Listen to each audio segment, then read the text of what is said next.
Yo yo yo! Salut les turfeuses! Salut les turfeurs! Bienvenue pour un nouveau pronostic de Benoît Requin! Merci pour vos likes, pour vos commentaires. N'hésitez pas à vous abonner pour recevoir tous mes pronostics tous les jours. Ok, place au pronostic du Quintet du samedi 28 septembre. Direction Auteuil pour le prix Violon 2. Steeplechase, 4400 mètres, 15 partants. Réunion 1, course 3. Le proverbe du jour. Qui peut et n'empêche, pêche. J'espère que vous avez la pêche. On commence avec le numéro 1. Cafertiti. Il effectue sa rentrée sous une montagne de plomb, mais il n'a plus à faire ses preuves dans cette catégorie. Méfiance pour les places. Le numéro 2, Eddie Blues. Selon son entraîneur, une piste collante ne serait pas la bienvenue. Donc, bien vérifier l'état du terrain avant. Si la piste, par contre, n'est pas trop défoncée, il peut espérer accrocher une petite place. Le numéro 3, Saint-Cadam. Lui, c'est tout le contraire. Il adore les pistes très souples. Il vient d'ailleurs d'effectuer sa course de rentrée et il va accuser des progrès. Mieux vaut ne pas le sous-estimer. Le numéro 4, Gasti Getty. Il est quasiment à l'arrivée de toutes ses courses. Il est en plein dans sa catégorie. Dans ce quintet, il est incontournable.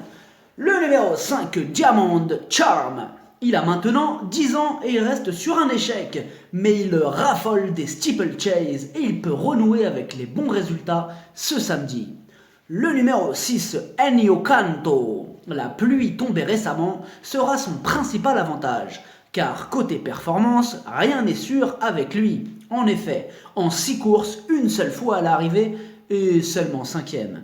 Il y a d'autres candidatures avec un CV plus attrayant. Le numéro 7, Vic Royal. Il fait preuve d'une louable régularité et il donne toujours son maximum en course, on le garde. Le numéro 8, Bargain. Son gros défaut, il ne répète pas ses bonnes sorties et il est meilleur en bon terrain. Attention, ça reste un cheval qui arrive quand personne ne le joue. Le numéro 9, Vif Ardent.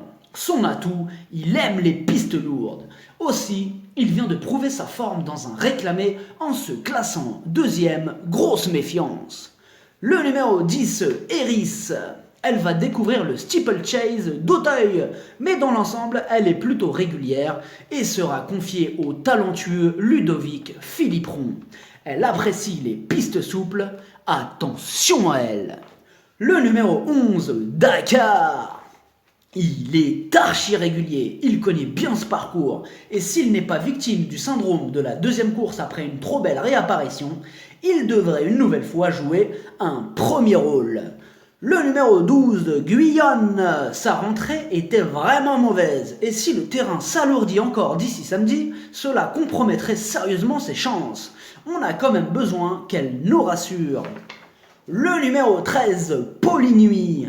Le pour, il dépend d'un entraînement redoutable. Il est sur sa top distance et il apprécie les pistes souples. Le contre, il n'a pas encore réussi à Auteuil et sa marge est réduite à ce niveau. Il pourrait profiter de son petit poids pour accrocher une place. Le numéro 14, Dashing Philly. En bas de tableau, elle fait partie des outsiders valables de ce quintet. Une surprise de sa part n'est pas à exclure. Le numéro 15, d'un Pierre J. Il se retrouve dans ce quintet avec une marge quasi inexistante. Ce serait une énorme surprise de le voir à l'arrivée outsider. Le pronostic, ça donne 4, 11, 7, 10, As, 9, 13, 14, cheval de complément le 3, si jamais il y a un autre nom partant et ça peut arriver, le 2. Merci d'avoir suivi cette vidéo. N'hésitez pas à vous abonner pour recevoir tous mes pronostics tous les jours. Les jeux d'argent sont dangereux, à consommer avec modération. Bonne chance, chopez-le moi! Ciao!